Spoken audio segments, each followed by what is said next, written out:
কথা বলি, এই জীবনে চলার পথে কিছু কিছু কথা কিন্তু আমাদের অবশ্যই মেনে চলতে হয়। এই যে দেখো না, যদি তুমি নিজের ব্যথা নিজে টের পাও তাহলে জানবে যে তুমি জীবিত। আর যদি অন্যের ব্যথা তুমি একবার টের পাওয়ার অনুভব করো তাহলে জীবনে তুমি কিছু হতে পারো আর না পারো, এটুকু 100% গ্যারান্টি দিয়ে ভাববে যে তুমি মানুষ অন্তত হতে পেরেছো।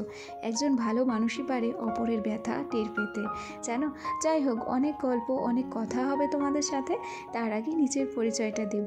নমস্কার, কেমন আছো সবাই? আশা করছি সবাই খুব ভালো আছো আর আমরাও ভালো আছি। আমি রিমি, নদিয়া জেলার খুব ছোট্ট এবং সুন্দর একটা গ্রামের খুব সাধারণ ঘরের গ্রাম্য গৃহবধূ। আমার ছোট্ট পরিবার রিমি সুজিত কাপল ব্লগের আজকে আরও একটি নতুন ভিডিওতে তোমাদের সবাইকে অনেক অনেক স্বাগত জানিয়ে ভিডিওটি শুরু করছি। আর আশা রাখছি ভিডিওটি তোমাদের ভালো লাগবে। আর সেই সাথে সাথে একটা কথা বলে রাখি, অনেকের প্রশ্ন থাকে যে এটা আমার বাবার বাড়ি না এটা আমার শ্বশুর বাড়ি। সত্যি কথা বলছি, এটা হচ্ছে আমার বাবার বাড়ি। আমার শ্বশুর বাড়িতে একটু সমস্যা চলছে, যে কারণে আমি ওখানে কিন্তু যেতে পারছি না। যাই হোক, সকালটা শুরু করেছি সোনার খাবার তৈরি করা দিয়ে। আজকে সোনাকে একটুখানি চাল ডাল দিয়ে খিচুড়ি রান্না করে খাওয়াবো। কেন কি তোমরা অনেকেই তো জানো সোনার পেটটা একটু খারাপ, সেজন্য বেশ কিছুদিন হলো ওকে না ভালো মন্দ কোনো কিছুই খাওয়াতে পারিনি। আর ভয় লাগছে যে যদি রিচ খাবার কোনো কিছু খাইয়ে দিই আবার সমস্যা হবে, আর সেই সমস্যার ভোগান্তি আমাকে আর আমার ছেলেকেই করতে হবে, তাছাড়া কাউকে নয়। আর ওর বাবা তো কাছে থাকে না, ফোনে যতটুকু শুনবে ততটুকুই, তার বেশি কিছু নয়। আবার যে ছুটি নিয়ে বাড়ি চলে আসবে সেটাও পারবে না। আমাদের মতো মানুষদের না চারিদিকে জ্বালা হয়, জানো তো। আজ অনেক আগেই স্নানের ঝামেলাটা সেরে নিয়েছি, জানো তো। ভোর 5টায় স্নান আমার করা হয়ে গেছে। ভোরবেলাতেই আমার মাসির মেয়ে আমার ছেলেকে নিয়ে খুব খারাপ একটা স্বপ্ন দেখেছিল, তো তাই সকাল 7টার আগেই পুজোটা দিয়ে এসেছি বেলতলাতে। যাই হোক, মায়ের মন তো ছটফট করে, জানো। তাই আর দেরি না করে খুব সকাল সকাল উঠে স্নান করে একটা নতুন লাল শাড়ি পরে যা পেরেছি, জাগ্রত বেলতলা আছে আমাদের এখানে, মা মনসার চরণে একটু পুজো দিয়ে এসেছি। যাই হোক, এরপর অফ ক্যামেরায় চাটুকুও করে নিয়েছি, যেটা আর তোমাদের সাথে শেয়ার করতে পারিনি।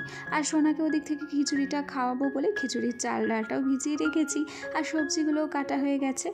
আর এবার চলে এসেছি গ্যাসটাকে একটু পরিষ্কার করে নেব। আসলে প্রেসার কুকারে ডাল সিটি দেওয়া হয়েছিল, আর সেই ডালের সমস্ত জল বেরিয়ে আমাদের গ্যাসটা পুরো নষ্ট হয়ে গেছে, জানো। আমরা বুঝতে পারি না দোষ কি প্রেসার কুকারের না দোষ আমাদের গো। যখনই ডাল সিটি দিই তখনই এরকম হয়, তবে যখন সোনার জন্য খিচুড়ি রান্না করি তখন আবার এরকম হয় না। তখন খুব সুন্দর করে খিচুড়িটা রান্না হয়ে যায়, না ছিটকে এদিকে পড়ে না ছিটকে ওদিকে পড়ে। যত সমস্যা হয় এই ডাল সেদ্ধ দেওয়ার সময়।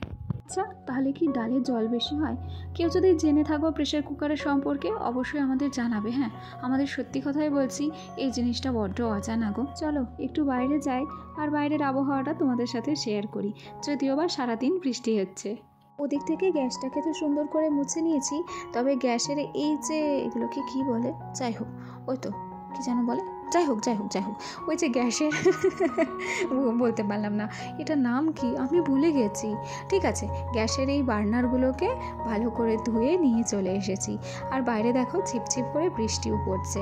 আর এই যে দেখো প্রেসার কুকারটাকে কিন্তু আমি চাপিয়ে দিয়েছি। এদিকে শোনার জন্য খিচুড়ি হতে থাক, আর এদিক থেকে ভাবছি ঘরের যে সমস্ত টুকিটাকি কাজকর্ম আছে, ওই ডাস্টিং ক্লিনিং বলতে পারো, সেগুলোকেই কমপ্লিট করে নিই। যত তাড়াতাড়ি কাজ কমপ্লিট করতে পারবো তত তাড়াতাড়ি আমার সোনার পেছনে ছোটার জন্য আমি রেডি হয়ে যাব। বর্তমান সময়ে আমাকে আর মানুষের খাতায় ধরা চলে না, আমি এখন ঘোড়ার সমান হয়ে গেছি। অনবরত ছুটছি, আমার আর রেহাই নেই, জানো তো। এই ছোটাছুটির পেছন থেকে একটা জিনিস খেয়াল করবে, বাচ্চার পেছনে দৌড়াতে দৌড়াতে আমরা হাঁপিয়ে যাই ঠিকই, তবে সেই বাচ্চাটা কখনো হাঁপায় না। ওদের মনে এতটাই এনার্জি, আসলে সবে তো ওদের শৈশব শুরু, তাই না? তার জন্যই হয়তো এত এনার্জির সাথে ওরা সব কাজ করতে পারে, ছোটাছুটিও করতে পারে, কাজ বলতে আকাজ করতে পারে আর কি। যাই হোক, তোমাদের সাথে গল্প করতে করতে এদিক থেকে আমাদের বাক্সর উপরে যে সমস্ত বালতি টালতিগুলো ছিল, বাক্সটাকেও বেশ ভালো করে মুছে নিলাম, আর টিভিটাকেও বেশ হালকা করে মুছে নিয়েছি। আর এদিক থেকে টিভির সাইডে না একটা ছোট্ট তক্তা আছে, যেটাতে পেপার পাতা আছে। ওখানে খুব বেশি জিনিস থাকে না, আগে ছোট ছোট টেডি বিয়ারগুলো থাকতো, তবে টেডি বিয়ারগুলো এখন স্থান বিশেষে অন্য জায়গায় থাকে। ওই এখানে ছেলের জ্বরের ওষুধ, আমাদের অ্যাসিডিটির ওষুধ, এই সমস্ত ছোট্টখাটো জিনিসগুলোই রেখে দেওয়া হয়েছে। আর তার সাথে সাথে এই ছোট্ট ঘরটা আমাদের পুজো দেওয়ার কাজে লাগে, সেই ঘরটাকেই কিন্তু এখানে রেখে দিয়েছি। আর এদিক থেকে ধূপকাঠির প্যাকেটটা দেখো, ধূপকাঠির প্যাকেটটা জল পড়ে পুরো ভিজে গেছে। কেন কি জানো, আমাদের মাথার উপরে টিনের চাল রয়েছে, আর সেই টিনের চালের বেশিরভাগ জায়গাগুলোই ফুটো ফুটো হয়ে গেছে।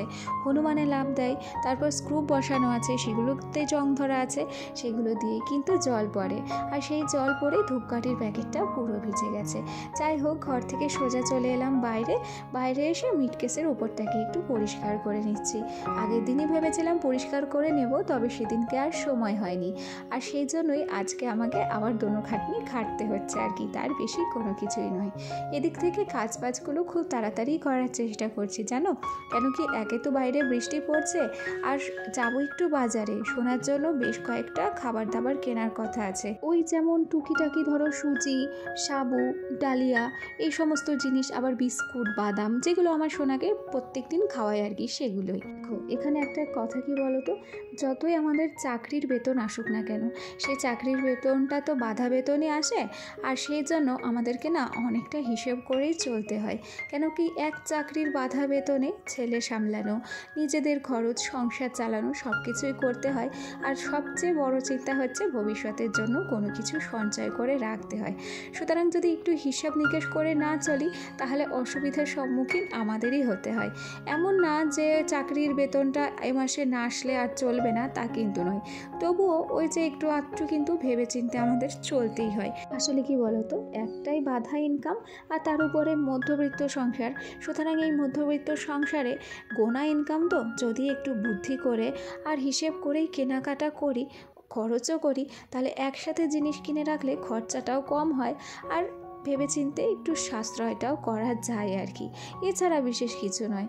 আর আমরা গৃহিণীরা কিন্তু যতটা পারি সংসারে খরচ বাঁচানোরই চেষ্টা করি, আর তার মধ্যে থেকে কিছু খরচ কমিয়ে কিছু সঞ্চয় করারও চেষ্টা করি। সত্যি কথা বলতে কি বলতো, আমরা যারা গৃহিণীরা আছি, যারা বাইরের কোনো কাজ করি না, বাইরের চাকরি বাকরিও করি না, কিংবা এক্সট্রা টাকা ইনকামও করি না, তাই টাকার গুরুত্বটা আমরা কিন্তু বেশ ভালো করেই বুঝি জানো তো।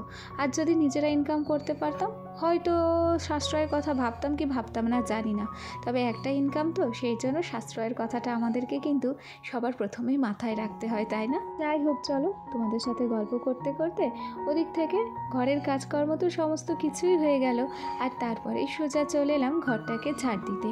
কেন কি বাসি ঘরটা এখনো পর্যন্ত পড়ে রয়েছে, বলবো না, ভোর 4টের সময় ঘর একবার ঝাড় দেওয়া হয়ে গেছে, আর ঘরটা যেহেতু পায়ে পায়ে অনেকটা নোংরাও হয়ে গেছে, সেই জন্য দেখলাম সব কাজকর্ম করার পর আর একবার না হয় ঘরটাকে পরিষ্কার করে নিই, তাতে ক্ষতি কি। তো যাই হোক, এ পর্যায়ে ঘন্টাখানিক সময় অতিক্রম হয়েছে, বৃষ্টি মাথাতেই গিয়েছিলাম বাজারে, আর তারপর দেখো এই তো ছেলের জন্য বেশ কয়েকটা জিনিস কিন্তু আমি কেনাকাটা করে নিয়েও এসেছি, আর সেগুলোই তোমাদের সাথে শেয়ার করব, বলবো না, এগুলোকে একটা ঝুড়ির মধ্যে গুছিয়ে রাখবো ভেবেছি।